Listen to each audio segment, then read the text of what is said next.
How to play Regalia Himiko in 2 minutes. This deck is hard carried by the latest Regalia support. It all starts with CEO Yggdrasil.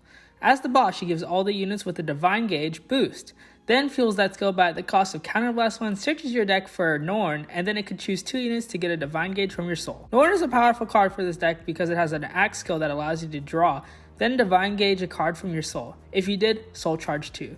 But the real kicker is the second skill, to where after it boosts to Regalia, preferably CEO, you can remove a Divine Gauge from Norn and discard to restand that unit with 10k and drive -1. It also works for rear guards. This leads into this deck's main winning image, which focuses on Himiko's critical giving abilities. At the cost of Soul Blast 5 and putting a critical, or draw, to the bottom of your deck, you could activate that trigger once for each of your opponent's grade. If your opponent is at grade 2, you could give your Yggdrasil 2 crits, or at grade 3, 3 crits, on top of the Force 2, making it restand with a lot of damage coming at your opponent. 2 grade 2s help you manage your resources and make sure you have the cards you need. Starting off with White Phosphorus Sorcerer Revolta. When placed on rear guard, you could Counterblast 1 to reveal 3 cards from the top of your deck and add 1 to hand and put the rest into your soul.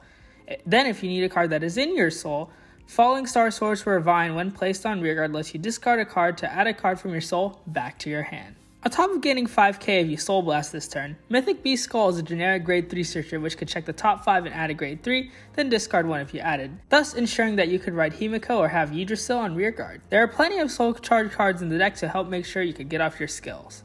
Mythic Beast Hottie during your turn is a 13k attacker or booster if you Soul Blasted, but most importantly, when placed on Vanguard or Rearguard, you can Soul Charge too. Supportive Sorcerer Kumones does something similar to where when it's placed on Rearguard, you Soul Charge 1, then if your Vanguard is grade 3, you Soul Charge again and give your Vanguard 5k. It also has an on-place Vanguard skill which allows you to put a card from your hand into soul to draw a card.